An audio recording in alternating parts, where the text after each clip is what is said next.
Hello and welcome to the Overton Audios podcast. My name is Colin Chadwick. And I'm Daniel Patton. And on today's podcast, myself and Daniel will be discussing Doctor Who Remembrance 1 and general audiobooks. And later on, I'll be having a chat with Anna Coyle on her character of Maggie May and also just discussing the community in general. And then to cap it all off, myself and Daniel will be talking about Sherlock Holmes Volume 1, which is due out this month. Excellent. Yeah. So, anyway, how are you, Connor? How are you, my friend? I am It's been well. a long month.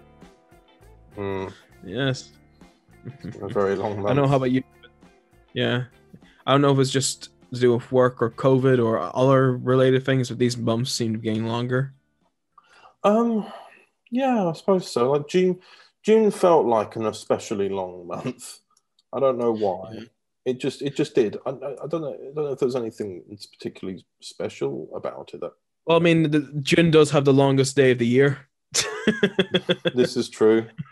But I don't know. It's like all the other months seem to fly by, but this month just felt very, very slow. It was like time was just dragging.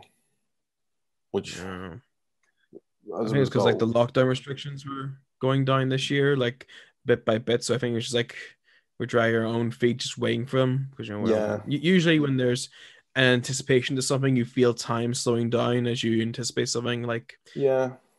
But of course, that's now been delayed till next month. Yeah, I wasn't really waiting for it because in a way, at the moment we've got quite a bit of freedom anyway because things are reopened. It's just that we have to wear a mask. It's just that this next threshold is us removing the mask element. Yeah, exactly. I'm actually all right currently with what we got so far. I mean, I can go to the cinema. I can go to, I can meet with some friends. I can go out for a meal. So well, have you had your first vaccine, haven't you? Yes, I've had my first vaccine this month. I got the Pfizer this month, and I've had my second AstraZeneca one, but I didn't have any symptoms from it this time. The first usually time I think people do get. Yeah, I don't think people usually do get symptoms. I don't know. People do get symptoms, but it's not everyone. It depends on the person. Like I said on last month's podcast, the first time I had it, it was really, really, it felt really bad. But the second one, I was all tense the whole time, waiting for it to hit me, and it never did. So that was quite lucky. Yeah, it's very lucky. My parents got the AstraZeneca, and then they had I think my dad had the worst of it. Headaches. He felt very fatigued. He felt a lot of the same symptoms you had, my friend. And when he had the second one, he didn't have them as severely. And same with my mum. She didn't have any side effects also. I feel like once you get the first vaccine out of the way, the symptoms aren't as aggressive. Yeah, because your body's kind of primed. It's like realistically, when you look at it, it's like the second one's kind of like a booster shot in a way. The first one primes your body for fighting COVID, and then when you have the second one, it's just kind of like a top up to complement the first one, which is lucky, I suppose, because I'd work the next day, whereas when I had the first one, I'd timed it with when I was having one of my admin days from home. So when I felt really unwell, it was luckily that day and not the last time. Exactly. Yeah. When I got my first jab, I didn't get the most extreme of side effects. I mean, I did get side effects. Mainly, I got a very bad headache and I had a very sore arm, and I got very tired towards the day. But I didn't have anything else. Like my body temperature didn't fluctuate at all. But that's good. Oh, not yeah. So I didn't get any severe side effects. So get vaccinated, kids. Just everyone now. Yeah. I think they've said, like, in America, they've said anyone who's been fully vaccinated from July 4th no longer needs to adhere to guidelines. Yeah, July 4th, wonder why I chose that date. Oh, yeah, that's true. I never thought of it like that. But yeah, it's like a case of, it doesn't make you, I mean, it depends on what vaccines that America's using, but the vaccines that we're being given doesn't make us immune. We become carriers. We don't get any symptoms and we don't get harmed by it now. We just carry the genes because our bodies can fight it now, but we still come carriers. So if I just walked around without my face mask, I could still infect somebody without knowing if I ever had COVID or not. That's the point. That's why we have those booster shots generally in life when we're kids, so that we could be carrying those genes, but everyone's already had their booster shots. Therefore, like you would never be able to get it because you've all had these booster shots. That's why there was those problems about the super viruses a few years ago. They still exist to this day, but there was a lot of hype about it in the media about super viruses where they were beating the antibiotics. Yeah. And what's weird currently, like, where we have more cases of COVID in the UK than all the US. Do we? Yeah, I just Googled it.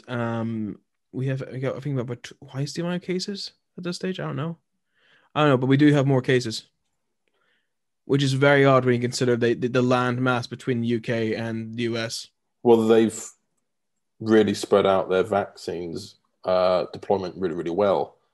They've basically, in some places, they've had to be given prizes for it. They've given prizes for getting vaccinated because so many people are so skeptical.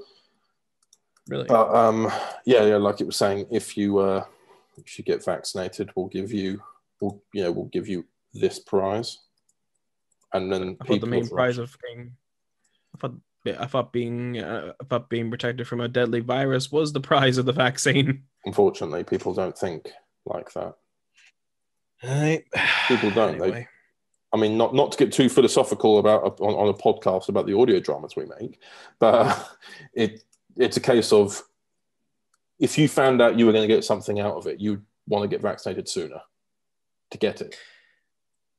If you get vaccinated, if you go and get vaccinated this afternoon, we'll give you £1,000. You'd be like, right, I'm getting vaccinated this afternoon then. I'm not going to wait until there's a place open. I'm going down there now. Yeah. But you would. So that's essentially what they've had to do in America.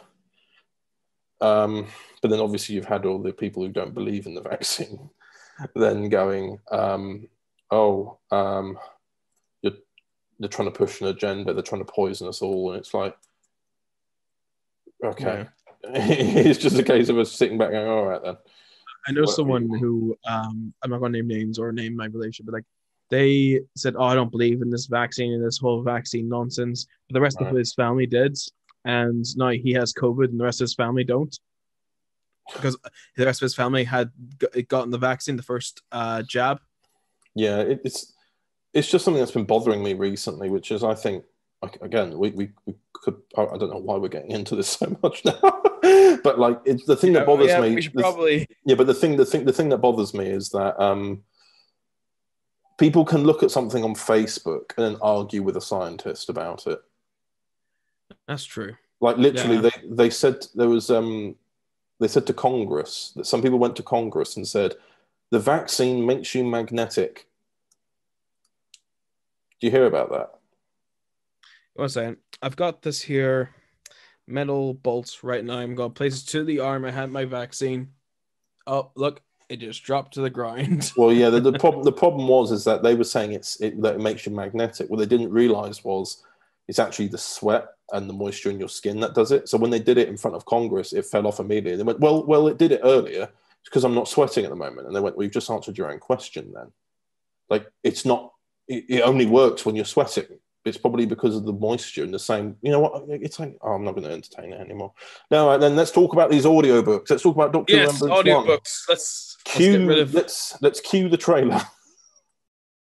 Overton Audios presents Doctor Who Resurrection, Remembrance 1.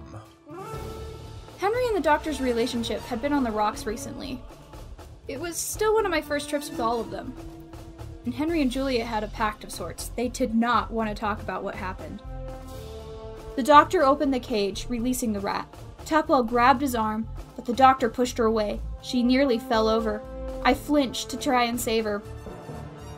Whatever the Doctor had done to Henry and Julia, maybe directly or indirectly, must have been very serious. "Hello?" she calls out. "Is anybody there?"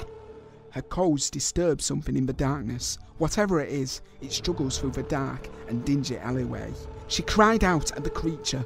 Whatever it was, her screams died as the TARDIS landed in the alleyway a short distance away. Vince commit. I can't say it's a pleasure. Vince Merton agreed, but he said that he and the Doctor had very similar interests. The Doctor remained silent. Well, I asked a bit more forcefully. What do you want, Henry? The Doctor snapped. A detailed explanation of why I don't trust Vaston? Why we're standing in his home? The Doctor assured them that they didn't need to worry, as this was Julia's time, the 44th century. Nonetheless, Julia felt uneasy. People could recognise her if she wasn't careful. All in one moment, the person that Julia was trying to hide came out. The Crimson Hunter returned to the forefront of her mind, the assassin that she had tried to leave behind. The Doctor was unconscious. Their only line of defence was down, and then she threw the knife. Doctor Who Resurrection, Remembrance 1. Coming the 26th of June, 2021 at 12 p.m. What an exciting trailer, yes. Yes, I've indeed. heard that. It's really exciting, yeah. Indeed, yeah. I had a lot of fun doing these audiobooks. Well, what was nice about it was writing it, going back and forth from work. I was just writing it in notes on my phone. Yeah. Like, whereas, if I was writing a script form, you can imagine how complicated it would have been to try and write it and get it in the right format on your phone, whilst also like it being 6 a.m. So I was it would take me roughly 5 days to write it because, it's about each script. Well, yeah, I mean, each script was about 8 to 10 pages. And luckily, depending on how I've edited it and how, the scene is meant to be read, whether it's in a slow tone or a fast tone, 8 to 10 pages roughly averaged out at being 15 to 25 minutes. Just quite lucky. Yeah. There is one audiobook, not in this set, but in Remembrance 2, which is coming out in December. And that audiobook is 50 minutes. And John... Nice. These are the sort of... Yeah, John read that one. John read that one. And his recording was 1 hour and 10 minutes because he was getting so tired doing it. He was stuttering and flubbing over his own words because it sounded like he was drunk. That's how tired he was. He was like, the Doctor, and it was like, are you all right? But it's the largest voice file, audio file I'd ever gotten from him. But it has been fun writing these. And of course, it all sort of, the main idea of doing this came to light from when we did last year, the DW 2012 Short Tales. Yeah, so that would be the sort of origins of the idea for Remembrance. Because we discussed it in last summer in I think it was podcast number 5. We discussed about how I want to try and cut down because doing full cast audio dramas was becoming quite costly. Luckily, since we did that one set of those 2 sets of audio books, it's actually becoming a lot easier to do full cast audio dramas on a much lower budget because I've met quite a few people through other people who just want to do it. So as a result, it made things a lot easier to do. And obviously doing these audiobooks is quite easy because realistically I could have done more. True. And in fact, there was, for example, the 3rd one that was made was originally meant to have Chelsea recording it because it's a Julia Breslin story. Yeah, you were talking about this. But the problem was, of course, Chelsea was in her final year of uni, and then obviously she was awfully busy, and also COVID was happening, so there was so much uncertainty about her personal life as well because she's obviously studying. Well, she's studying in England whilst her family live in Ireland. So it was just so many moving pieces that she just sadly didn't have the time. But I'm hoping that I want to do another set of audiobooks somewhere down the line. I just needed to have a little bit of a break from it. But like, for example, at the moment for work, I'm driving back and forth from Bristol at the moment. I'm not driving, I'm being driven by somebody else. And that's a 3 to 5 hour journey. Something I could got loads of time there. So you got loads of time there to think of ideas. Yeah. Well, yeah, but that's the thing is I would want to write a 3rd set deeper into the Resurrection timeline. That could include Carly or Professor Chaddy. I get what you mean. But in terms of that, I think audiobooks. I've been tempted to write occasionally some. Oh, you may hate me for this. I was tempted to write some Sherlock Holmes audiobooks, but obviously it'd be Watson reading them, and you've not really enjoyed doing. No. To pay a slight spoiler, there's some narration in the audio dramas for Sherlock Holmes that I do. Well, yeah, because you're Watson and you write the books. Yeah, and in one particular episode, there's quite a bit of narration, and I remember getting heavily stressed doing that one. So, Connor, to answer your question, I'm not going to be doing that. No, but in all fairness, it could be, for example, it could be something where Sherlock did a case by himself. Could be, yeah. There are a lot of stories in this. There's a lot of stories that you could explore, especially with audiobooks. It works that in those realms. But yeah, I mean, are there any? I mean, that's the thing is that's another question I want to ask you is, how do you feel that the Irish Doctor and Maggie May translated to audio book? Yeah, that's right. We did a Beatles one. It was I enjoyed it because, for one, Anna, who plays Maggie, is a big Beatles fan. She always wanted to do something on the Beatles with the Maggie and Irish Doctor. But obviously, we could never do that visually, so this is the closest we probably want to get to having that done, unless we later adapt it into a proper audio drama. But it was a lot of fun. I was able to do it just okay because I wrote it with I wrote that audiobook, so I know how you know what I mean. Since I type the words, I can say exactly. You know what you've written. Exactly, yeah. But when it comes to when other people have written something, especially when it's read by Sir Arthur Conan Doyle, that we're using his words here. They're very, very, very, very big words. But do you think you'd ever consider doing any new ones? With the Irish Doctor and Maggie. Yeah, or just other parts of his era. I don't really know. Right now, I'm just particularly. Oh no, I don't mean make a decision right now. I just mean in terms of we did the short tales range with Luke and Dom, and then that's when I had the idea of maybe I should do a couple of audiobooks just because Cravat Doctor's having a break from full cast audio dramas this year. It just made sense to gap that somehow. Yeah, even though you don't actually hear him, it's the companions still, and it's the return of the series 2 crew. Exactly, yeah. But to answer your question, I don't. Being as though I was the last person to get their script and recording, I was the last one from Wave 2 to get their script and recordings done.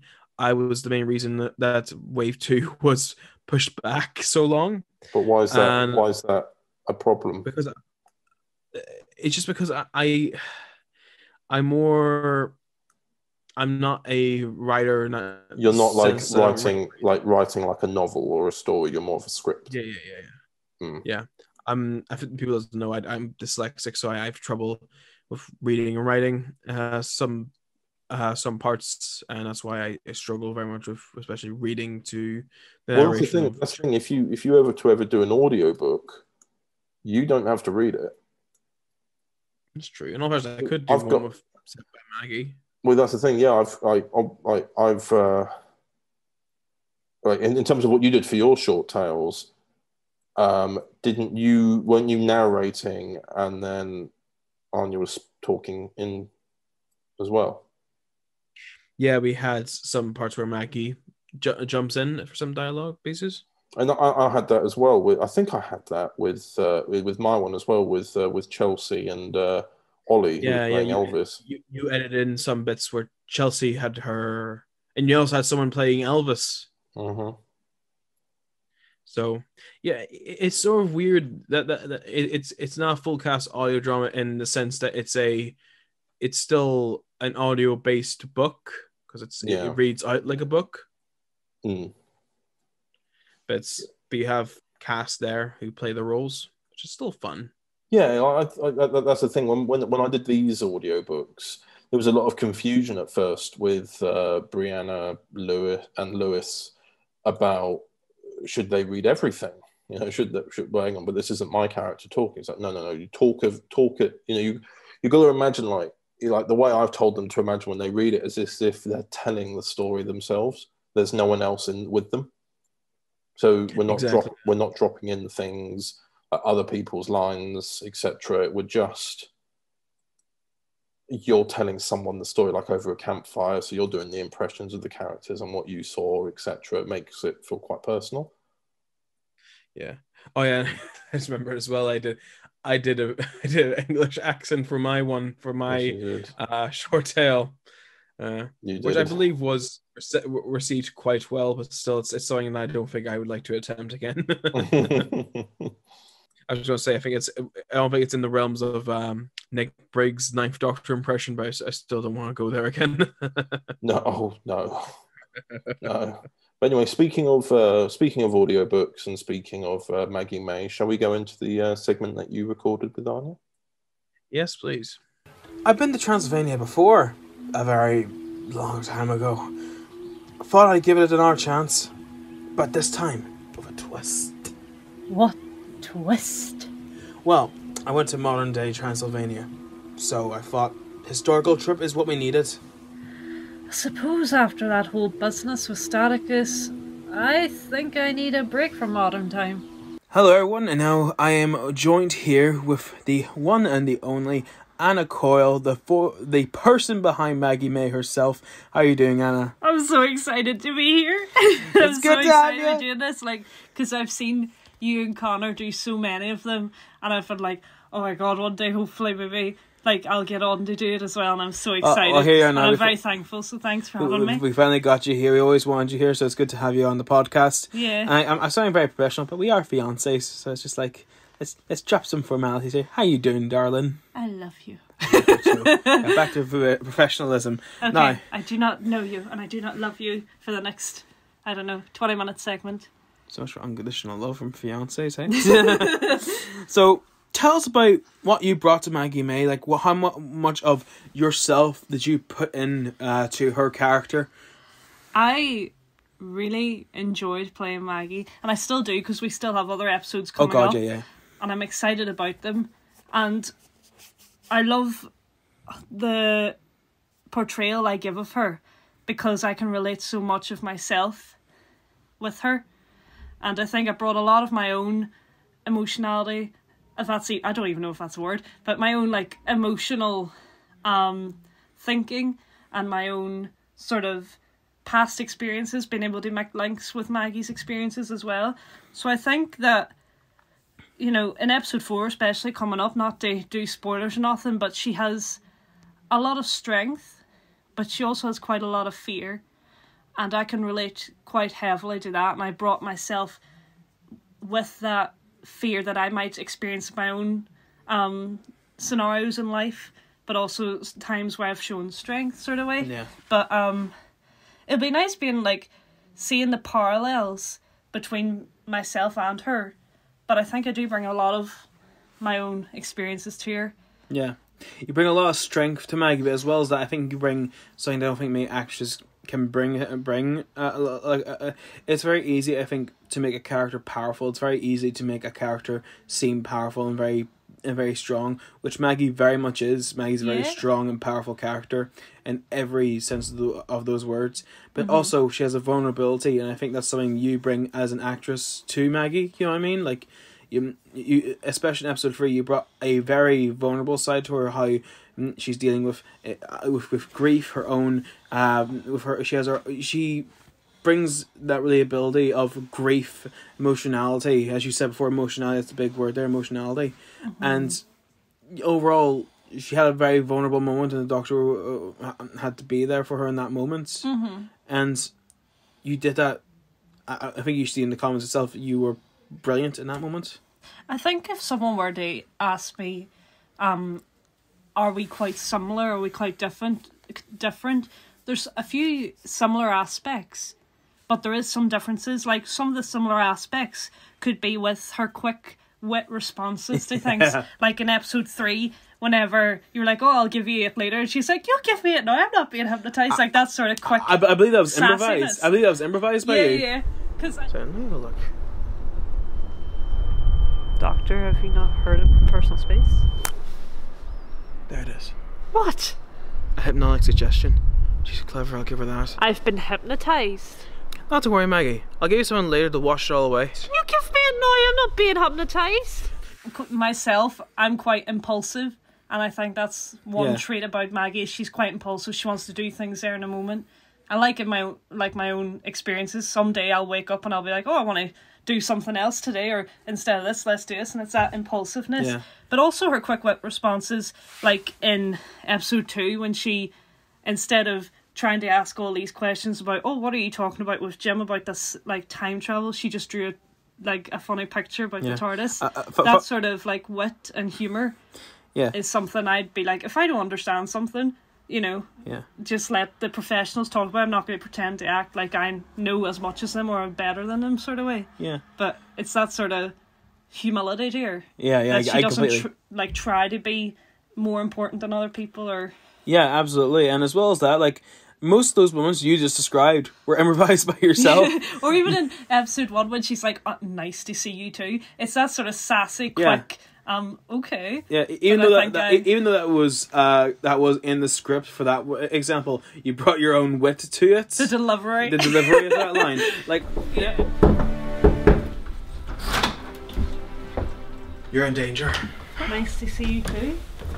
Like, episode 2, the line where you say, oh, I drew this here picture of you falling out of the TARDIS, like, originally it was meant to be like her just like saying, oh, I wasn't listening, I was just drawing a picture of a bunny. We thought it'd be so much funnier. It's just like just to mock him. It's like, this is how I feel when you pilot the TARDIS, and like there's you falling out of the TARDIS, and there's like this brief discussion of blood and you like laughing like ha ha ha ha. Yeah. Okay, Maggie, what have you got? Well, I didn't understand when you were talking about, you know, the light speed travel and all of that, because it's far beyond my human comprehension. So, I did something useful, and I drew a picture of what it's like when you pilot the TARDIS. Maggie, please. Yeah, I think she doesn't take a lot of shit. In the same way in our relationship, like in the real world, me and you, I'd be like, I'd do a quick sort of snap back at you the same way you would have some joke I said or something. Yeah, bit of insight into our relationship, but okay. I think one of the biggest other character traits that makes me love playing her so much is her compassion. Oh god, yeah. I think, you know, it balances well with the Doctor's apathy, I think, because your Doctor's quite, he's not stern, but he's quite rash. Yeah, he has a lack of emotion, like, and a lack of relating to people. Like, even with episode 2, whenever you didn't salute Jim, and I was like, why didn't you salute? Because Maggie's sort of puzzled. She's like, God, but, you know, that's sort of mannerly, or that's sort of what people do. Yeah. But I don't think she registers that the Doctor doesn't have that same sort of connection there. Yeah. But I think as well, even though her compassion balances us with the Doctor's empathy, it can also leave her quite vulnerable. And I think that's what the audience has seen throughout episode 1 to 3. Yeah. Do you agree, or I completely agree with you there? Like, but there's one thing I think that we need to establish with the Doctor is that he's not in touch with human feelings. It's just it's not that he's not he's not very empathetic. It's I think he just lost the strength to be empathetic. Like, he lost his son. He's had to be a father for so long. He my Doctor, living on Earth for 18 years, he should be the most human of any other Doctor. But the fact is, since he lost his son, that just sends any person. I'm only 24 years old. I don't know what it actually is like to lose a child. I never want to go through that unspeakable experience. But I would like to believe it makes a person sheltered. It doesn't really make you think of, you don't really think of many other people when you went through such a tragedy like that. Yeah. So that's why I think Maggie, even though she's going for her own tragedy, she still has that human part of her. She still has that empathy. And as well as that, I think that's starting to rub off in the Doctor a little bit. Because you can see it, especially in episode 3, whenever your Doctor just holds Maggie. Yeah, exactly. And he just, gives her a kiss in the head by the end. You're bringing him more empathetic towards human emotions. And, you know, he's it's not that he's able to register it, he's able to sympathize with it. He's able to be there. He's becoming who he feels like he couldn't be after losing Nathan. I think they're a great pair for each other because they bounce off each other well. Yeah. Because Maggie's also learning some things like strength from your doctor and like knowing that everything's okay. And you can see her emotional breakdown, which reaches its pinnacle in episode 3 when the Dalek attack's mentioned and she just breaks down. Yeah, can't handle anymore. And I think that even with myself, I can relate to Maggie in that aspect, that there's that vulnerability of being so compassionate that it leaves you with, like, you wear your heart in your sleeve, so you're more prone to getting hurt by things and sayings and other things easier. And I'd be quite like that myself. Like, I'd be quite open and honest with people, but obviously it can backfire. Exactly, yeah. But I think, just to finish off on that question about what do I bring to Maggie, I think one thing that we differ on is that Maggie, I think's much stronger than I would be. And the reason why I would say that is because I'm a lonely child, so I don't necessarily understand the bond of brother and sister, and when she lost Jordan, I wouldn't really relate to it. But within this recent year, I lost my mum. And like that was after episodes 1, 2 and 3 were filmed. And I think now going into episode 4, obviously it's in no way the same scenario, but I know what grief is now, and I can understand what it is to lose someone that close to you. And I think Maggie's been quite strong because she's dealt with it very well until episode 3. Like, she keeps it really deep within, and she tries not to, you know, let it spill out into everybody or into what she's doing or into her career or anything. Whereas I'm still like struggling to cope with the loss of my mum, and I don't feel, that's why I think she's much stronger, because I haven't found that acceptance and that ability to just let it go. But I think in episode 3 and 4 even that's coming, Maggie will have that moment where she can do that.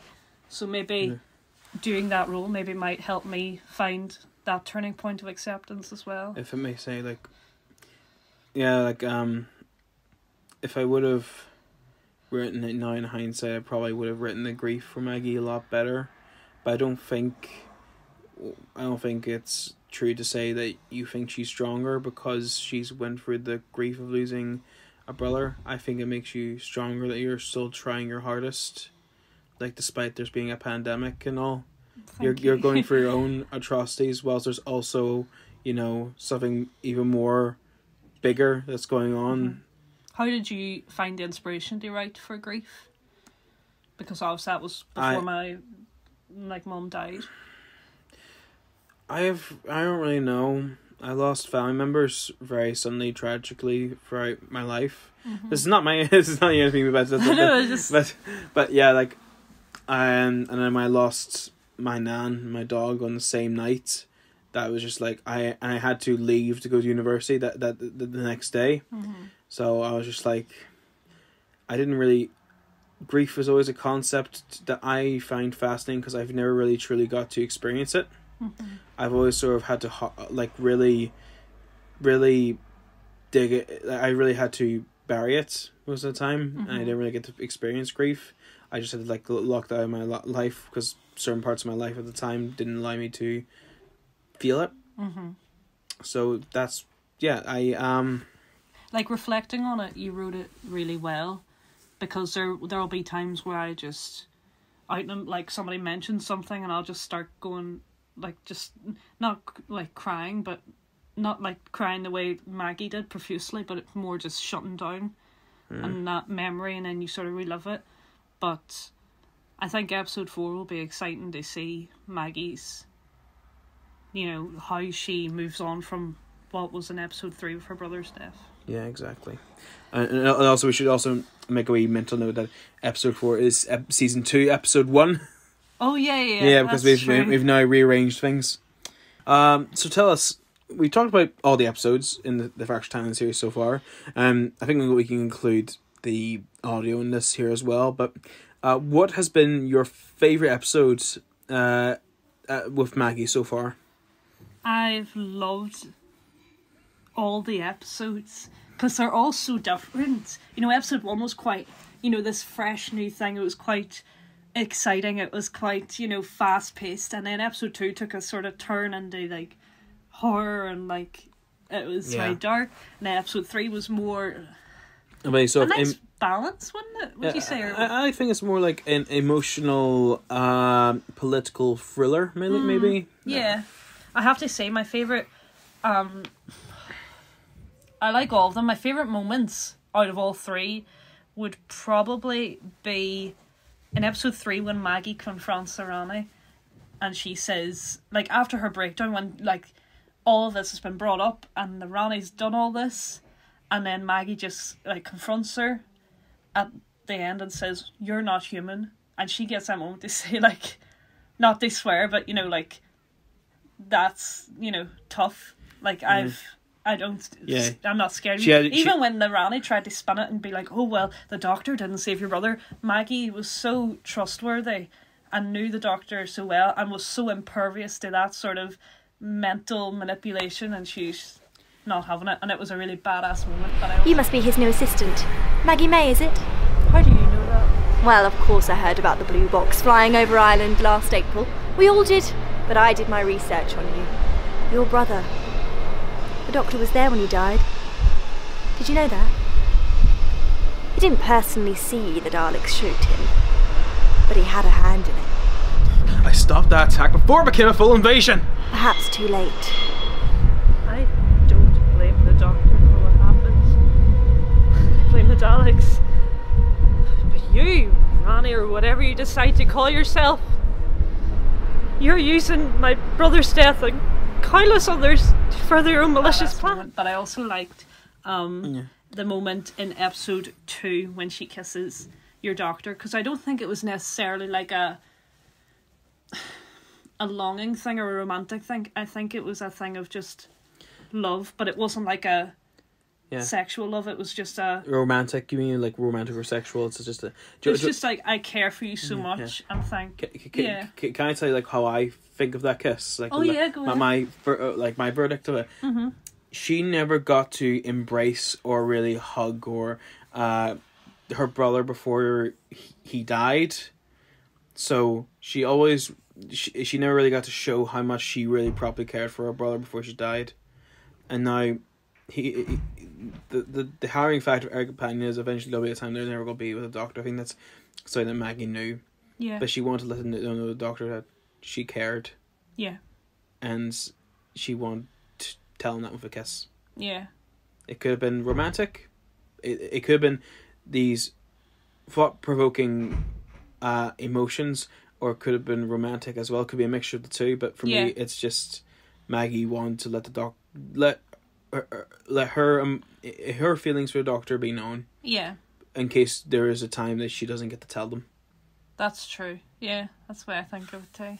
So, who is your favourite doctor? Now, for I'm gonna get shot for this. For fairness sake, we'll exclude the DW 2012 ones because it's obviously me. Oh, obviously, Dan. Come on. Closely followed by many, but I'm gonna get like there's me, and then there's the rest. I'm gonna get so much stick for it because it's such a, I don't know, it's became such a cop out. But David Tennant. You're a tenanter. I am.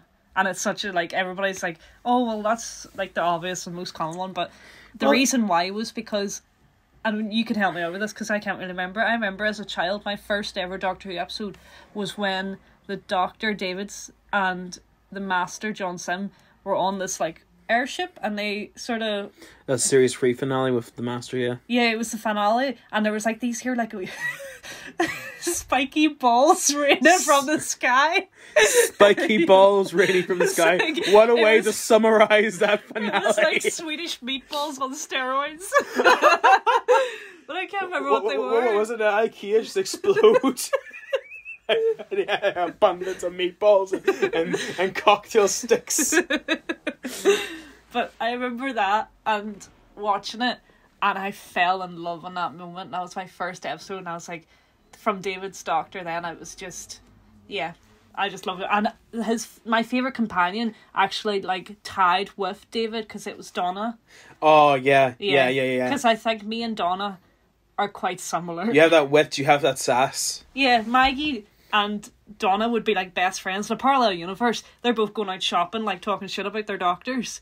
But if there's, all right, first of all, putting a call out there, if there is a Donna Noble impression out there, get in touch. Let's make that happen. Maggie and Donna. Let's do a meanwhile in a parallel universe where Donna and Maggie are friends. We need that. We need that right now. I think Maggie and Donna are very, very similar in that Donna's just very, she has that humility Maggie has, but also that sense of humour that Maggie has as well.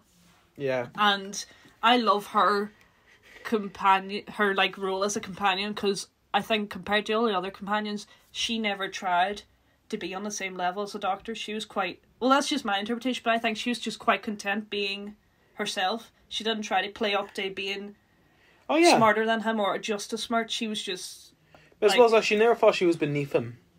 No, she didn't. She carried herself very well. Yeah, exactly. And as well as that, there was that respect, you know. Yeah, and appreciation as well. And it was also like that platonic friendship that was sorely needed after series 3, I believe. Yeah. Anyway. Who's your favourite companion? My favourite companion? Oh, probably Donna as well. I love Donna. But as well as I really like Bill. I know Bill isn't a popular choice. Yeah. But like, probably I love Catherine Tate, so yeah, Catherine. Yeah. Anyway, to segue along, now recently, last year in fact, you've had some pretty horrible experiences with the community, which have ultimately made you decide to leave it. Mm-hmm. I just want you to talk to us about your experience and what's become of that so far. Like, how are you doing? I'm doing okay, thank you. I think that's a really important question to ask. So, excuse me for what's probably going to be the very lengthy answer. Go ahead. Make it a lengthy answer. It's a big question. You need a big answer. It's a big question currently as well, because there's a lot of stuff coming out in the Doctor Who community with, Noel Clarke and within the community. Yeah, exactly, and also, exactly. With Jodie's Doctor and Joe Martin's Doctor, there was a lot of horrible, horrible things within the community put online. Negativity. Yeah. Completely, yeah. And my experience is sort of parallels to that. It's been a mixed experience. Like, at first I was really excited because I was in no way social, like, within a fandom. And when I started dating you in 2016, that was my first sort of introduction into, oh my god, there's this exciting phenomenon of people who all love the same thing, and we're all a supporting, loving community who lift each other's fan films up and lift each other's characters and artworks and portrayals, cosplays, etc. And that quickly dwindled.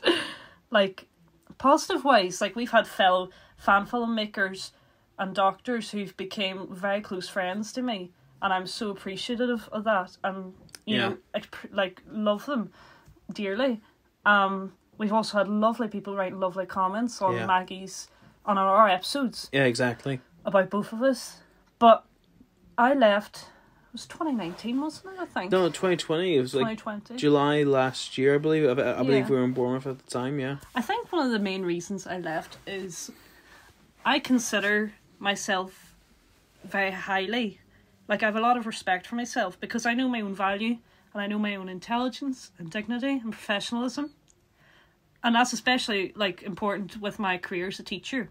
But when I came to this role, I didn't do it, or I didn't just do it for the sake of it being a tribute to a show I loved, but it was also in a professional manner, as an actress who wanted to portray a character who should have been appreciated and understood and respected. Mm-hmm. And that's my, now in reflection, naive thinking at the time was what I expected to go into it with, but that's not what I received from the community. It wasn't a naive thought. It was you approached it the right way, but I think you didn't expect how negative and how absolutely just horrible some people could be. And I don't know, like, how even you or anybody else deals with it, but I'm going to get on to that and how it's very different for men and women. Quick answer. Yeah, we are men. We don't get that tough end of the stick that woman gets. I'm gonna go into that. Go into it. It's easy for us. It is easy for us to like. Some of the things that I experienced was abhorrent. Oh God! In the simplest terms. I wrote a post about my old Maggie May Instagram, but some of the toxic things I endured since leaving that minefield, included things about my looks, my body shape, but nothing about my character portrayal, about my personhood, about my ability as an actress. None of that was touched upon. Mm-hmm. And this is where I really found it hard to stay. Like, as a professional woman with a professional career, and as someone who's engaged in trying to convey this character to the best of my emotions and speech abilities, my performance wasn't commented on. But some sexist, lonely men in the community, it was my appearance commented on instead. And I'm quite honest, and I don't particularly care about my appearance or people's opinions about it, because I don't need validation from anybody on my looks. I didn't get all, like, it's going to sound really arrogant, but it's true. I didn't get all my A stars at GCSE and my A's at A level by looking pretty and having a nice sweet smile or having a certain body shape. I worked hard for them. Yeah. In the same way as an actress and as a teacher, I didn't get my career by just sitting, smiling and looking pretty and making myself stick thin. I got there by my hard work and my integrity. And I thought that would be appreciated. Or, like, it would be expected by any sort of professional people working and providing a service for people and giving people what they wanted. But I worked hard. And I'm not here to serve anybody to look a certain way for some guy I don't even know. And I'm not here to, be put on a pedestal. I'm here to make a difference in the world and in the future society. And that's exactly what I thought I did. But anyway, a lot of the comments, I'm not going to say exactly what they were, but on episodes 1, 2, and 3, there was a guy sits on about my chest size. Then in episode 2, a guy said something about my teeth. And then, I think it was episode 2 as well, the same guy said something about, he bashed all the women in DW 2012 about their teeth as well. Exactly, yeah. And it got to a point where I wasn't just upset about it, I was just fed up of these men's desperation and spoiling the purpose of me and so many other actresses in DW 2012's talent and the rest of the audience's enjoyment of our series. Mm-hmm. And it's not to say it was all men. There was just... Because there was even some, women who weren't supportive of other women in what we were getting backlashed with. And I don't think a lot of the audience realises behind the scenes how much stuff is thrown at us, at the women in DW 2012 and in the wider community. The amount of abuse... And I don't think anybody could imagine being put in that position unless you were, like us in our position. It just baffles me a lot that we currently have a female doctor, but it's just so hard for a woman to be a Doctor Who fan currently. Mm-hmm. Like, I would never question any doctor, whether it was a man or a woman, in any fan film. I would never question them about their knowledge of the series, their ability with acting, their talents or the way they look. I wouldn't go up to some doctor and go, oh, by the way, your body size is not really great for being the doctor. No, I'm sorry, this is controversial, but it's true. No other doctor in the DW 2012 community, be it you or any others, get any comments about your body. Yeah, none. Exactly. But we do. Yeah, let me elaborate something. Someone could easily comment negative things about the doctor in any DW 2012. For simplicity's sake, let's do me as an example. Mm-hmm. People can comment on my weight. Yeah, sure, I could lose weight. People can comment on me, like the fact I mumble up my lines because I'm dyslexic. People can comment that some of my acting is stale because I'm not a trained professional actor. Some people can say some VFX don't look particularly well. But no, they don't do that because I'm a male. I'm a man. But no, but I don't get that. Yeah, I just don't understand why my gender should affect my professionalism in a role, or my talent on something, or my ability to do something. It should be, you should be judging me about how I portray a character and not by how I look a certain day. Am I wearing mascara? Am I having a nice wee pretty smile for the cameras? No. Fed up with it. You would not get that in like teaching and stuff. You're judged by your professional credits and the way you carry yourself. And I think the way to change this community is by holding those people who do these things accountable and getting them out, because we don't need them. And that's not by saying, just making them lose a few followers. Hold them accountable and say, this is what you've done and said, and we are not supporting it. Yeah. I think other people in the community, men and women, need to lift each other up. Yeah. Whether you're a female fan or a male fan, you lift up these people who are in these roles. And likewise, we, as the people in the roles, lift up our fans. That's the way it should be. Yeah, that's how it should have been. Yeah. It's not people should be equal in a community. Nobody's better than anyone else. Yeah. I do believe there is a hierarchy in the Who community. Mm-hmm. That there are people who believe there are better than others, and I'm not going to name anyone because I don't want to get anyone in trouble. No, I don't want people to. I don't want to put that out there. I don't want to increase negativity by putting names out there. Mm-hmm. But I just want to say that is a thing. I'm sick and tired of it. I'm sick and tired that I feel like people don't treat me the same as other Who YouTubers because I'm Irish. I feel like some people don't think I'm the same tier as other people, and I do believe that there's just people there's no real equality in the Who community at all, and I really think that's desperately needed. Yeah, there needs to be a severe change in how things are handled. There's so many people who are saying sexist things, racist things, awful, things of a sexual nature, and these people don't belong. We don't respect them, and they don't belong in our circle. Yeah, and we won't tolerate it. No, I do believe we need to change a lot of things. We need to basically shake the foundations of what this community is. And there's so many brilliant and talented people in this community, men and women. Yes.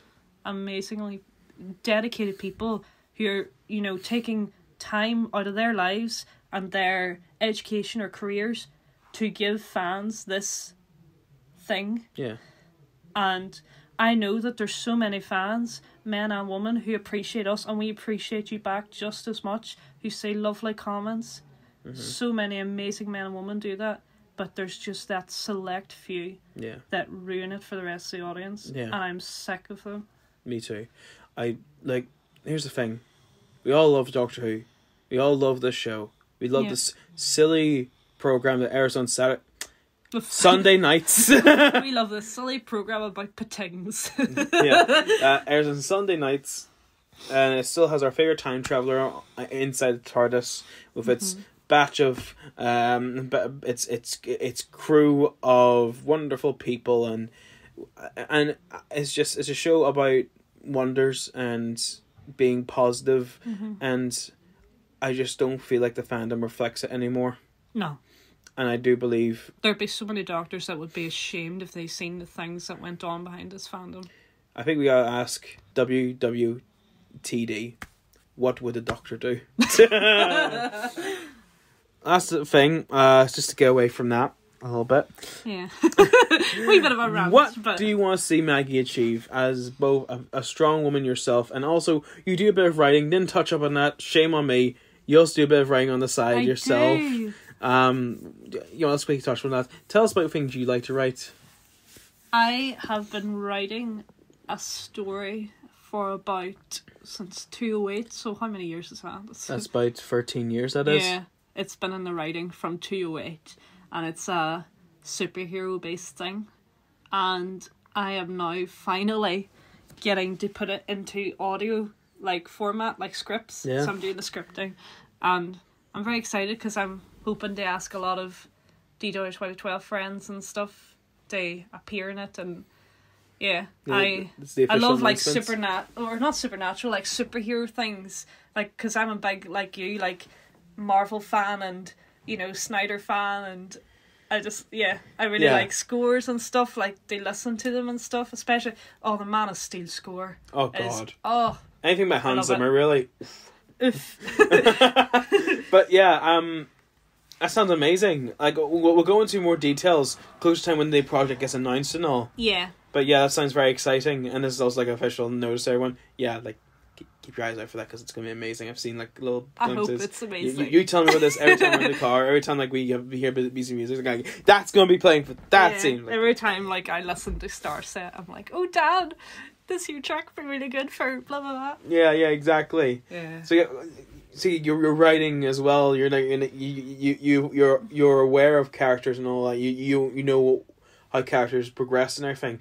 So speaking of progression of characters, how do you want? We want to see Maggie achieve. We want to see her achieve within the series. We want to see her do. Is there anything you personally want for Maggie? I want, and I'm also listening as the writer of Maggie as well. the way you've wrote her is astounding. I think what I would want to see from her is for her not to hold herself back anymore. And what I mean by that is I think her brother Jordan's death has grounded her a lot in one place, and even mentally in one place. And also the way her mum is, which way further in series 2 we'll meet the mum and see what she's like with Maggie. Mm-hmm. But I think she's been held back out of fear, but also guilt. And I don't think she's been able to go out and do the things she wants to do. So I think what I'd love to see her to do would be to go out and like do the journalism and go out into the real world, comment and report the news that are, you know, in different countries, third world countries, affluent countries, go around, even space maybe, like just to travel and make her impact the way she wants to, and then maybe go on to have some astounding career and win prizes for her reports and not be held back by Mr. Dawson. But I'd love to see her succeed. Now that her brother's death later in the series, whenever she has that moment of turning and her grief. So you want to see her make a difference? Yeah. Because I see myself making a difference in the world in the future of like educating, and she can make a difference in the world of educating people as well through her stories and reports. For our experiences in the TARDIS, making the world a better place. Yeah, just like, just comment, like one of the newspaper headlines, why the Doctor can't drive. It's like, time travel for dummies offer by Maggie May. Could it not drawn from episode 2 as like the illustration? Perfect. Yeah. Oh, Maggie, that's all the... Maggie, so I'm so sorry. It's okay. That's all the questions I have for you. Any words you want to say to anyone before we sign out? So we said a lot of things about your character as well as the community. So is there anything you'd like to end your segment on the podcast on? I've appreciated being in the fandom and this community. I really have appreciated it, and I'm excited to still be bringing content and seeing like people's reactions, and even though I can't interact with it for my own sort of mental sake, I really do appreciate it. And even all the people who've made this series able to go ahead, I'm so grateful to you, first of all. Connor as well, for all of his work, especially in episode 3, like when we went to London, and keeping us right and, you know, leading us. Also Stephen McCullough for episode 1. He was been great, so supportive. Luke Newman as well for his support with episode 1. And just all of our friends as well in DW 2012, always lifting us up, and all the fans who still lift us up to this day. We love you and we really appreciate you. And thank you to you and Connor for having me on today. And is having great me talk to have a load you. of... Thank you. No, thank you for coming on the podcast. I've enjoyed it so much. Thank you. Well, we'll have to get you back on whenever we eventually get back to the series. When we get Maggie back on live action, we need to get you back on here here to discuss things more in depth, because we had to hide some things for spoiler's sake. Yes. But God, there's so much more to Maggie. There was so much I wanted to say about episode 4, but it's gonna be it's so coming. good. It's a coming, but zip lips for now. It's like a beef in the oven. It like is. a roast beef, you gotta slow cook it. Yeah, slow cook that beef. Make it nice and tender. Like them Swedish falling meatballs. Make sure they're just spiky enough. Anyway, just the right amount of death. Before we get let's get tasty quality meats aside. God, I'm hungry. God, I'm hungry too. Let's get food after this podcast. Yeah. Anyway, thank you very much for being on part of the podcast. It was lovely having you. Thank you guys. All the people listening. Bye. Bye. And welcome back to the podcast. That was a very nice segment that you recorded, Daniel. Yeah, it was, and we went through some sort of things with like her personal experience with the community. But yeah, it was nice to touch into that, because there've been some questions about it, so it's been nice to sort of address it, just a little bit here. Yeah, because it was last summer, wasn't it? When before the podcast, I issued that statement, and then obviously on your head as well. It was quite a tough time at the time. Yeah, exactly. It was nice for her to tell her side as well, especially.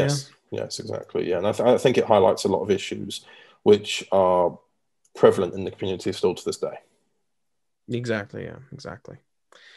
But anyway, shall we move on to comment reading, my friend? Yes, of course. The comments on coming this October to Overton Audios, which is the Torchwood Rebirth special announcement / teaser. We have Dr. Redivius. Michael. Michael. Just Michael Cox. Darling Michael. Excellent news. I have no doubt this will be a great addition to the existing range of top quality audio dramas from Overton Audios. Thank you very much, Michael. TARDIS glitch. Hang on. Is this using the bad luck penny from the show?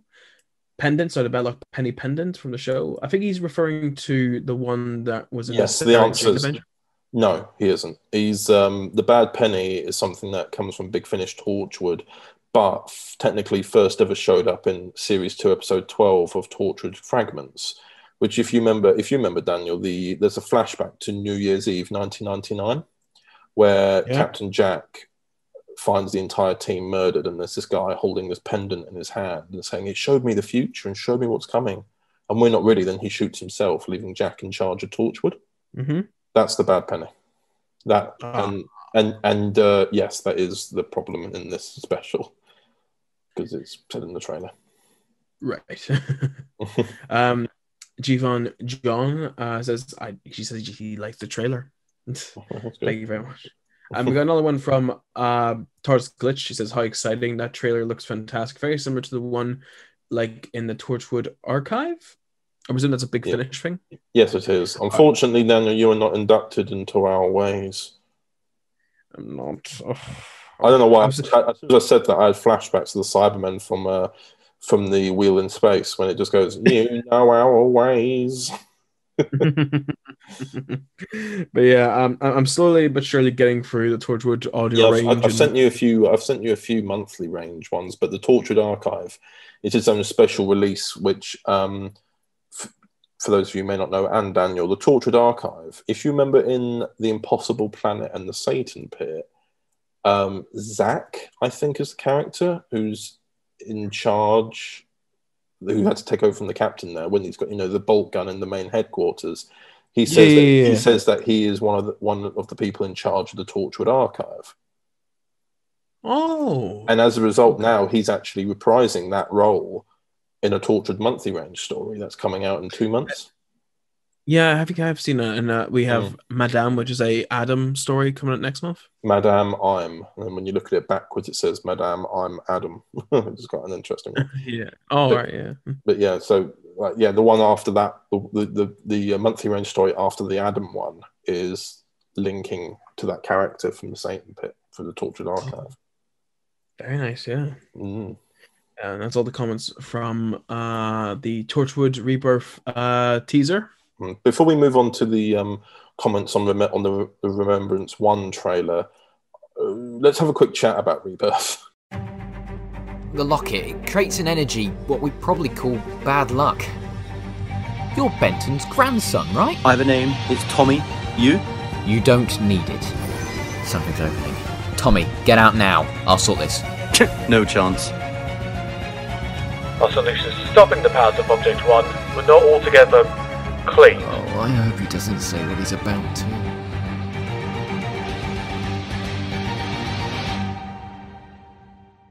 Let's have a chat about what you might call the history of it, because I'll probably be talking to James about Torchwood Rebirth when it's closer to its release. But but Dan, you're more connected to the history than I think most people realise. Yeah, I created Torchwood Rebirth. Technically, I'm the guy who initialized the idea. Yeah. Yes, I am Torchwood Rebirth's father. But no, I talked to Luke back in 2015 when he initially had the idea for bringing Torchwood back to the fan film series. And I suggested, could we potentially make a spin-off of this? Like, what do you want to call it? Torchwood Rebirth? He was like, okay, we'll do that. And then we introduced a few wee characters that I would be placing in that series, because I was originally going to do a series, such as Lauren Lethbridge Stewart, who have been the brigadier of DW2012's daughter, and other characters that would have been appearing in this. But unfortunately, because I am just very terrible at planning, especially back in 2015, my version of Torchwood Rebirth never came to be. And then it was going to be something that you were making simultaneously with Fractured Timeline at the time, wasn't it? Yeah, because that was Fractured Timeline took a while to get started as well, because it was just massive writer's block, wasn't it? Yeah, it really was. I just couldn't handle both things at the same time, so I decided to give up on Torchwood, and I gave it back to Luke, and Luke tried to give it a go, but he had the same issue as I did, I believe, where he was just trying to manage too many things at the same time. So I think at that stage, James then tried to have his go with Torchwood. I think he's still in the process of making it, but it's just been so long now, and the putting it as professionally, I suppose, as I can. It's just got to a point now where it's been so long, and there's so many different things that want to be done with it. There's just massive creative differences where they want to do one thing, and because now we're up to a point where when Rebirth was put forward, Series 3 hadn't been shot yet, I think. And because there's a scene Series where they actually being shot, yeah. Oh, right, yeah. So now, even then, they're up to Series 5 now. So the Little Red Doctor's era is done, and, Luke is making so many changes now to that era that now Rebirth has to fit in that, but it doesn't anymore. Yeah, exactly. So as a result, they've got the difficulty of, it was just a problem of nothing matched anymore. So that's why things have gone their separate ways regarding that. Yeah, like there's characters that are in Rebirth that are in the main DW2012 show, which is like, do we have Tommy as the major example, and there's also the police character Lauren, I believe her name is, in the show. Yeah, she was in the pilot that James released about a year or two ago. Yeah, and she was also in How Time Flies as the same character. So it's but as time went on, obviously everyone had different ideas of where to see the characters, but they share the same characters. That's the main issue there. Yes, exactly. So they're now doing a thing that's called New Era. Yes. Obviously, they're still ironing out the little things. Still going to be the same characters. It's just that they're not going to be connected to the DW 2012 universe. It's just that with James and Ben's planning, it's been so far gone that if everything got changed now, it's just not fair.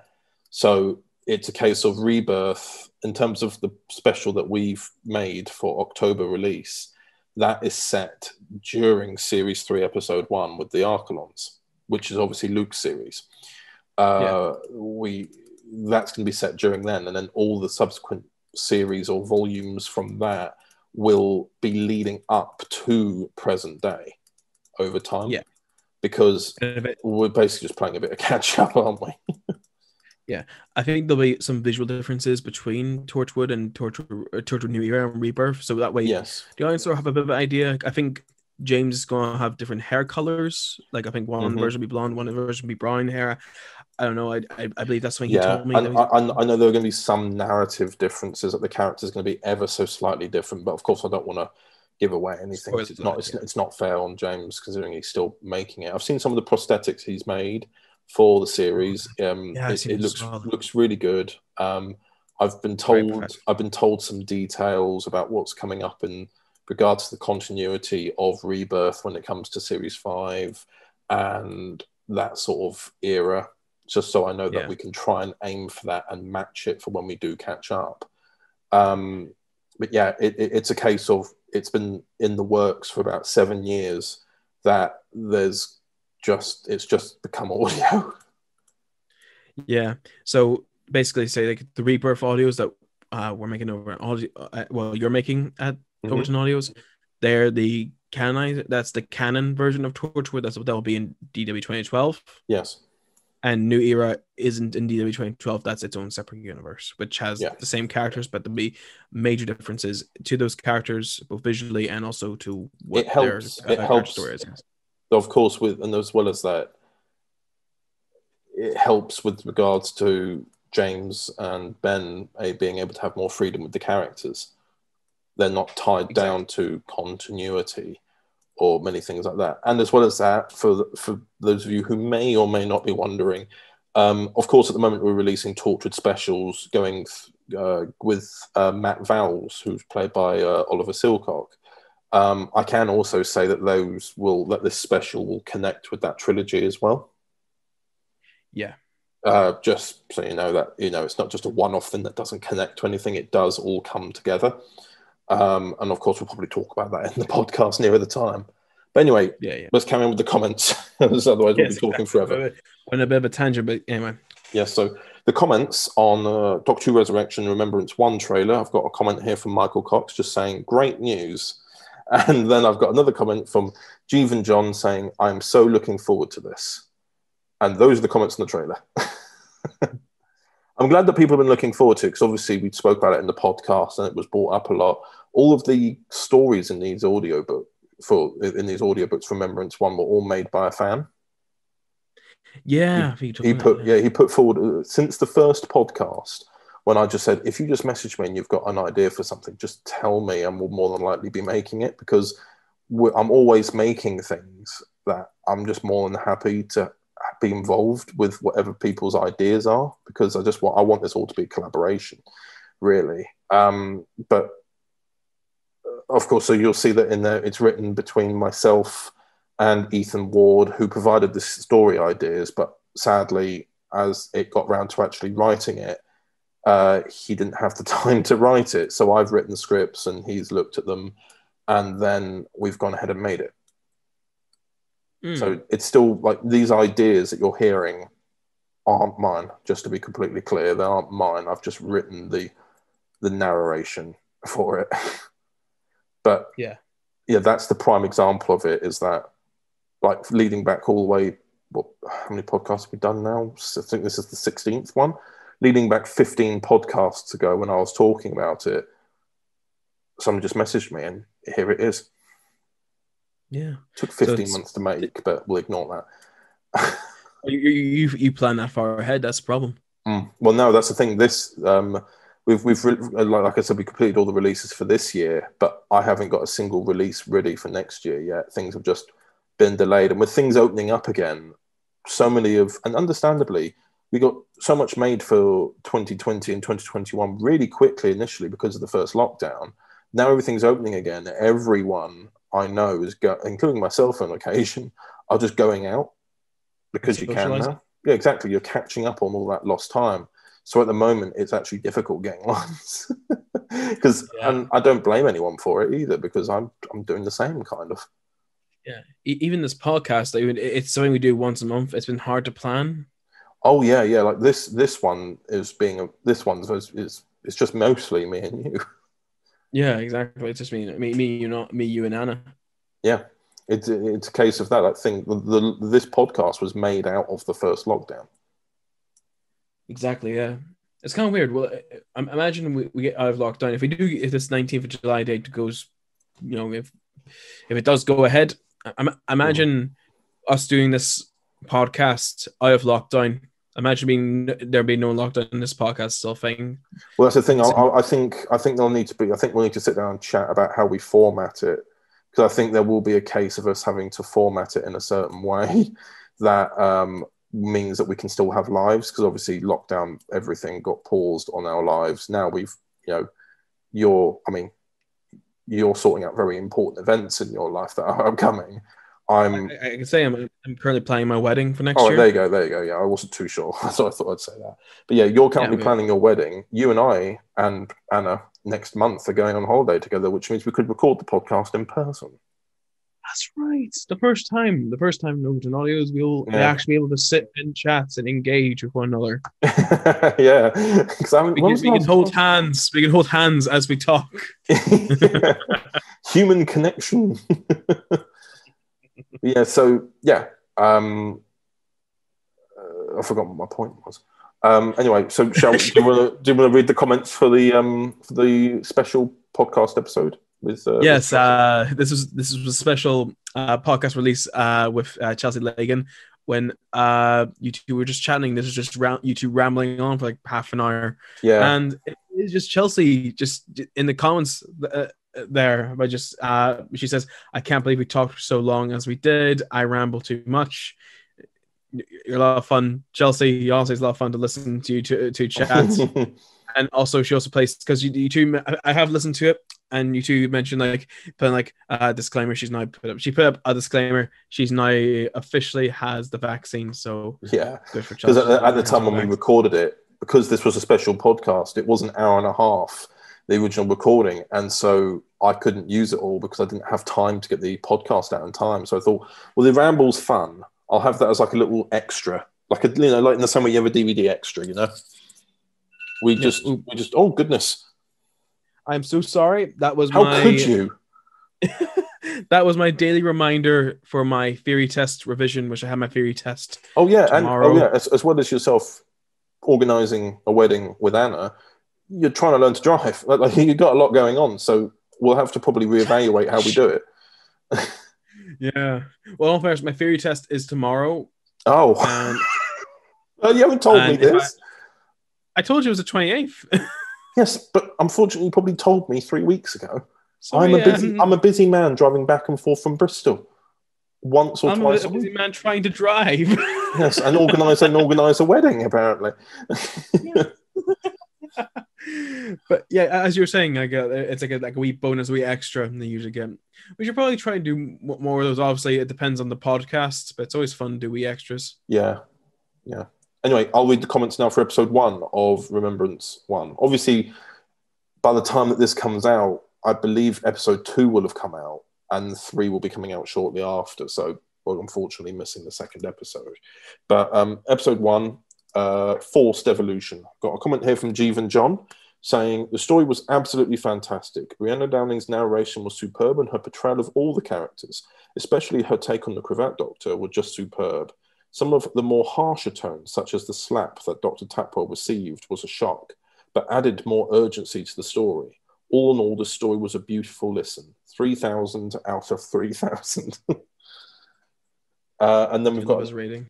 Yeah, we've got another comment here from Multi-Voice Reviewer, which I believe is Michael A. Grimm, who has said, I had to say, Brianna, you did an outstanding job. Well done. And it's like, yeah, this is like the first audio that Brianna's been in nearly 2 years. The last one she appeared in was Trial of Veritas, which was in November 2019. And she hasn't appeared in...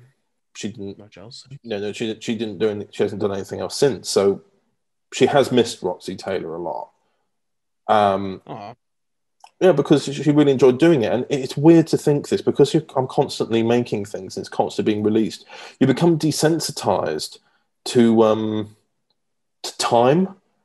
When you look at it, Roxy Taylor or Brianna started playing Roxy in August 2018.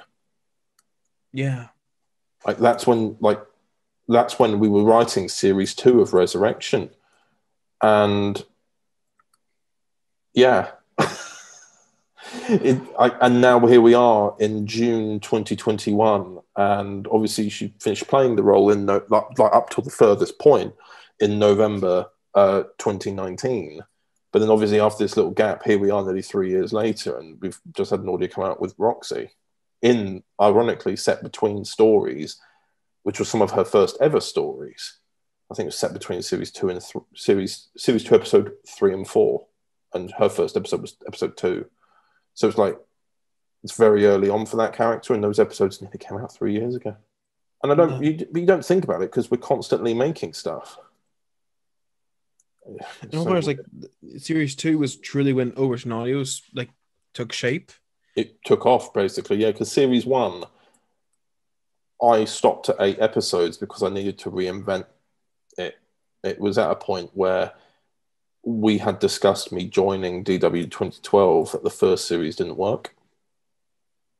Yeah, so you had to sort of like rebuild it, and you had to think how could you make it work, and that led into series 2, which was your sort of like the bridge. It's proper, like basically you have the parallel Doctor, and then you in the series 1, or people just still call him the Cravat Doctor, but I see him as the parallel Doctor, and then you have Cravat Doctor reborn in the image of the parallel Doctor.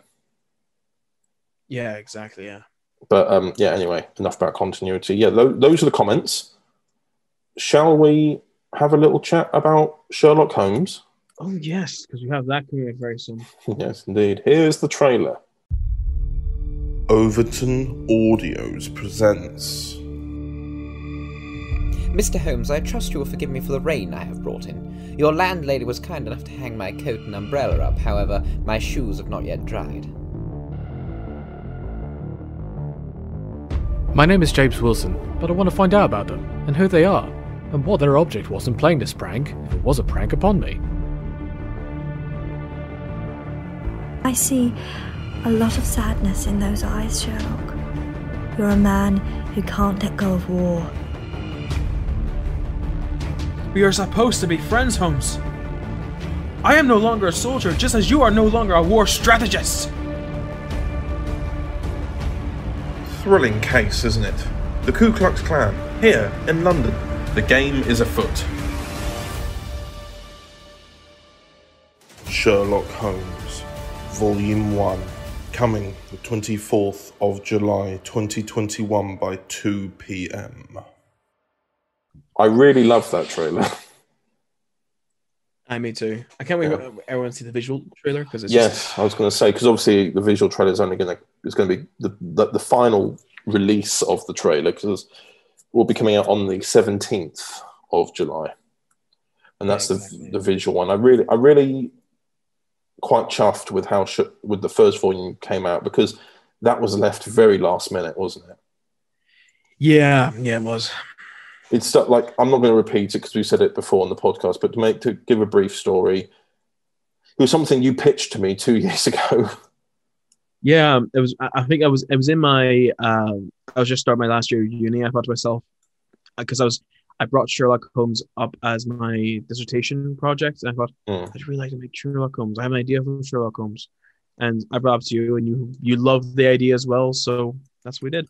Yeah, and then it came to, and then you were writing it for a year. Yeah, and I just couldn't get done. Just me. I didn't have the talent to write Sherlock Holmes. And then, oh no, don't say that. But then we had we put in something for writers. We had three. We actually had quite a few writers come in to it. Sadly, not all of them, by the time we got around to actually doing the writing, not all of them were available, sadly. But we've got one story. Let me actually look at the list quickly, because that will probably help me rather than guessing. So we have one story, this Scandal by Russia, written by James Fraser and myself, because obviously we added some context for continuity. Then we have The Red-Headed League, written by Louis Charles St. Louis. And then we have The Five Orange Pips, written by Josh Nunn. Yeah. And it's very much a pilot, because not even I knew where to start with Sherlock Holmes. I was stuck as well. Yeah. like there's not a real there's a bit of, I'm not sure that there's a very present theme for the first volume. So I just called The Game Is On. This is us, trying to lay down the foundation, see where we can take it. It's quite funny because I showed my dad the trailer and he really liked it, but he was mostly confused about how at the end of the trailer Sherlock Holmes says the game is afoot, and it cuts to the title being The Game Is On. Yeah, in all fairness, I think it's like he was like, well, hang on, I thought it was afoot. I'm like, yeah. No. The game is on sounds, it looks better on a poster. Yeah. But no, I was really happy with our cast as well. I mean, Irene Adler, who else were we going to cast but Kate? God, yeah.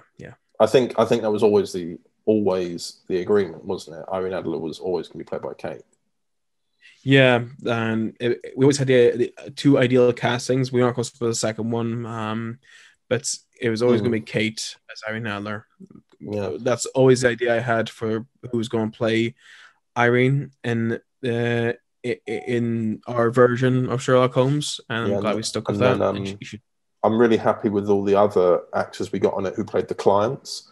We've got Christopher Whiteford, who played James Wilson in the Red-Headed League, and then we've got James Sutton playing John Openshaw in the Five Orange Pips. Yeah. I was really happy with both of them as well. It's like a very nice variety. Yeah. There's always something we're probably going to try going forward, try and get the nice solid cast of guest stars for each episode. Well, that's kind of the only thing that I've always been a bit anxious about, is because unlike with Doctor Who audios, we can reuse voices because it's through time and space and you can have people sound a bit different. But with clients, I kind of want each client to be unique. Exactly, yeah. So I don't want to. The problem is I get nervous about whoever we cast, we cannot cast again. Is this the right role for them? That sort of thing. Especially for the Sherlock Holmes, everything is very individual. There's no repeat stories. Usually, there's only a handful of characters in Sherlock Holmes that aren't the primary cast that come back.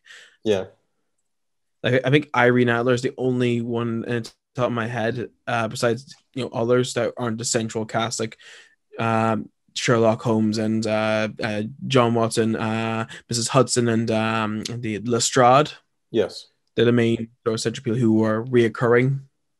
Yeah.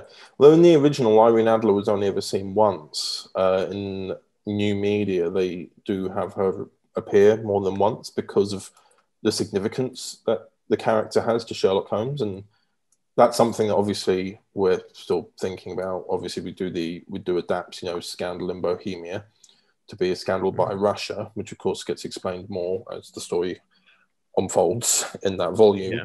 But again, we leave our options open. But I'm really happy with how it's come out. I think we finished. Let me actually look. We're going to see what month we actually finished recording it in, and how much I had to mobilize really quickly. Yeah, we finished recording it in March. That's only 3 months ago. Yeah. Oh. And then because every time, as soon as someone would finish recording, I had to rush and start editing it. So in some cases, I was editing it up to the point of which we started this character's lines who hadn't recorded yet. So yeah, but whereas, it was just a bit of a mad one, and then obviously we were then mass listening to it, and obviously because each episode is different. We got the first episode, which is more like a full cast audio drama. We've got episode 2, which is actually more like an audio book narrated by yourself, and with like occasional breaks where multiple characters talk to one another for about a page or two, and then goes back to narration. But then we've got the 5 Orange Pips, which is a real balance between the two. So it's like, what I like about it is when you start the volume, you start with both versions of what we could do, and then the final one ends with a mixture of both, and then from there we're going to see which one is preferred. And go from there. Very nice, yeah. And just because we're trying out a couple of different methods of storytelling with this first volume. Yeah, but I do believe that not definitely personal because I'm the one doing narration, but I do like the full cast audio approach personally. yes, but we have got ideas for like what the narration, the Watson narration has a meaning behind it. Exactly, because Watson is always he's always been sort of like the viewer's eye of Sherlock Holmes. Yes, he has. Yeah. So that's why it's always important to sort of put John as that viewpoint for each story. Yeah. He's the human factor where Sherlock Holmes is not quite. Exactly. Basically, it's set in we start off in 1921. The first story is set in 1921. It's 3 years after the war, 2 years after Watson and Holmes have met and started working together. Watson's married. He was a soldier. He is Irish, just like our sweet Daniel. Mm-hmm. But you can say Watson's backstory. It's your character. Basically, Watson fought in World War I, or the Great War at the time, and also during the 1920s, the partition Ireland was taking place. I'm not going into the full history of that because that's just a bit bleak, a bit depressing. But basically, it was when the partition of Northern and Southern of Ireland was happening, and the idea is that John just didn't want to take part in this fight with his family, but because he fought in the Great War and he saw a lot of travesties and he lost a lot of friends. So obviously he wasn't ready for another fight. So his family just, I don't know, he left his family. Yeah, he left his family during the partitions. But then, of course, when he went to England, he got dragged into the Great War anyway. The fight, he was trying to escape the fight and got dragged into World War I anyway. Yeah. So that was obviously kind of a bit of a bitter sad thing for him. He tried to escape the violence of Ireland, just to be brought into war, and then even after war, he just chooses not to go back to the violence in Ireland. Yeah, he stays in England, and when we start the volume, he's already met Mary and has already married. Whereas, obviously, I think at least it was in the modern version. In the modern version, John Watson hadn't met Mary. This is obviously the Sherlock series. In this one, he's already married to Mary, and there's little jokes being made about what's like Holmes and Mary having to share Watson. Because obviously he's like, I'm a husband. I'm supposed to be a husband. Exactly, yeah. And also, Sherlock also plays a function in the Great War. Yes, he was drafted in by his brother Mycroft, who's obviously with the government, as a war strategist. So that's how Holmes is able to get his powers of deduction from. He's able to analyze a situation and understand what people are doing in that situation and what they can get out of a situation. So that's how he's able to deduce things like cases. But at the same time, what I find quite interesting about the Sherlock Holmes we've created is that he actually dislikes that. He blames his brother for making him the way he is. He's now wired. His brain is wired differently now because of the war. So whilst Watson had to make. So whilst Watson is a product of the war as well, so is Sherlock. Yeah, they both suffer from different traumas of the war. Yeah, for Holmes, it was not what he saw on a battlefield, but he had to give up a part of himself that he's not quite going to get back. Whereas with Watson, that as well, and you could argue one's worse than the other, but war does different things to everyone. Watson experienced friends in the battlefield die as well. Whereas Holmes, Sherlock, was the one sending them out there. So there is, at the beginning, a bit of resentment between them two. There is, situation. You can say like both of them are trying to regain what they had before the war. Both of them are trying to lead a better path that was set with them after the war. Yeah. I think it's nice. I think it's that's what I like about our adaptation. It's a unique adaptation about a different time set, about different backstories for these characters that's unique to this setting. Yeah, exactly. And it's rather than being obviously the 1880s, it's the 1920s, and obviously after World War One, 20 years later, World War Two, there's so many more opportunities there to, you know, imagine Sherlock Holmes and Dr. Watson solving crimes in the middle of a war. You know what I mean? It's like those are the kind of ideas that we've been thinking about. Yeah. The thing is that we could do eventually, like I was saying, I don't know if we could discuss this later, but like I can imagine a senile Holmes at 1963 watching the first episode of Doctor Who. Oh God! Like time travel, blue boxes that fly. What ludicrous! Yeah. We could have that as a bridge for Doctor Who. Yeah, could do. I don't know. We'll think about that. We don't know we'll go that far with the characters. Yeah. So, I think that's everything. Yeah. Well, I suppose there's nothing much else to say then. Thank you, everyone, for listening to this month's podcast. Yes. Hope all are well, and we'll see you all next month. I will see you. Farewell. Farewell all.